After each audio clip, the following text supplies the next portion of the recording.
Hoy en día se han producido transformaciones de una virulencia y de una intensidad tan enorme, tan potente, tan chocante, digamos, que es difícil que no solamente la arquitectura, ninguna disciplina de índole social no reaccione y reconozca esta realidad, ¿no? Es verdad que durante los últimos años, o los últimos 30 o 40 años, es verdad que había un proceso de transformación, pero seguramente más endogámico, más lento, digamos, no sometido a esta presión de la realidad tan extraordinaria. Siempre la realidad, al menos en mi criterio, debería ser la fuente más importante para hacer arquitectura. Porque ha cambiado tanto el mundo que la arquitectura tiene que cambiar para poder incidir en la realidad. Por eso decíamos como subtítulo, la arquitectura cambia para cambiar el mundo. Por eso, cambio de clima tenía un doble sentido, era algo polisémico. Por un lado, se refería al cambio climático y las transformaciones que está creando en el planeta y en la realidad del territorio y del urbano, y por otro, en el sentido del cambio de actitud que la arquitectura y los arquitectos no necesitan, están gestando ya, está ya presente en los jóvenes y en las grandes oficinas, como hemos podido ver aquí con tantas presentaciones tan extraordinariamente sugerentes y visionarias a veces, ¿no? De estar en el borde de la innovación, ¿no? Anticipando el futuro. Es decir, estamos viviendo en una aceleración y sobre todo la proliferación, el problema, por ejemplo, de los refugiados, ¿no? Que, por ejemplo, en Europa está siendo tan importante que incluso está replanteando parte de los esquemas sobre los que nació la Comunidad Económica Europea. Es decir, todo está realmente en una revisión extraordinaria por una serie de problemas de una envergadura y de una intensidad enorme. Es difícil que la arquitectura, en cuanto que disciplina social, pueda permanecer ajena a estas realidades, ¿no?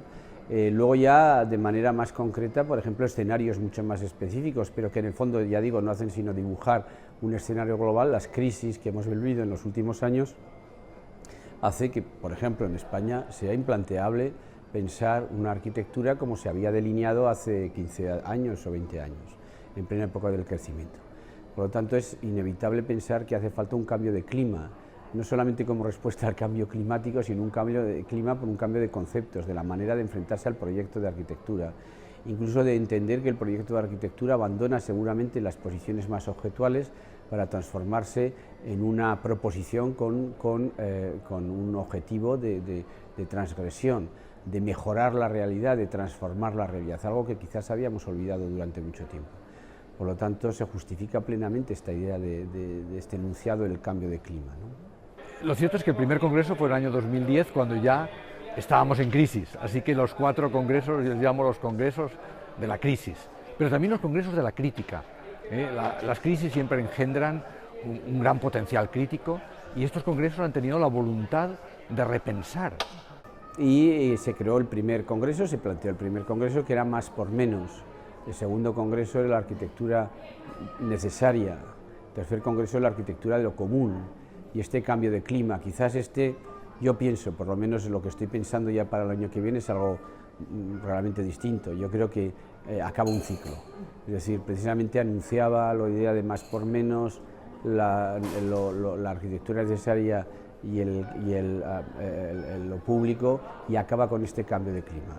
Es una manera de decir que nos íbamos preparando, y estas 3 ideas de hacer arquitectura con pocos medios, hacer una arquitectura que tenga en cuenta, que sea la necesaria. La arquitectura es importantísimo, pero igual no hay que hacer más de la necesaria, y una arquitectura que tenga sobre todo en cuenta la presencia de lo común, de esa arquitectura que también tiene que ver con lo que todos participamos, y no es una arquitectura individualista, sino una arquitectura donde los espacios públicos, pero también la arquitectura para los más desfavorecidos, esa voluntad de lo común, bueno, acaba en esta idea de cambio de clima. Sí, hay que intentar usar menos recursos materiales, económicos, energéticos, pero con un sentimiento solidario, de compartir, ¿sabes? De que los sacrificios, ¿sabes?, se repartan adecuadamente. No puede solamente exigirse, ¿sabes?, esa austeridad, sin al mismo tiempo demandar solidaridad. El tercero fue importante, ¿sabes?, lo necesario, ni lo viejo ni lo nuevo, como decía Lissitzky, lo necesario.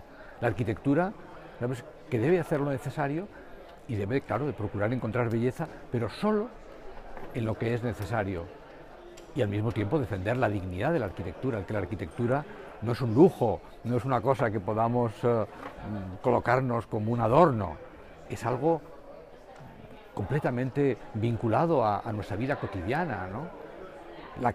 En el fondo la que nos construye. Decía Churchill aquello de que hacemos los edificios nos hacen a nosotros. Es verdad, haciendo arquitectura nos construimos a nosotros mismos como personas y como comunidades.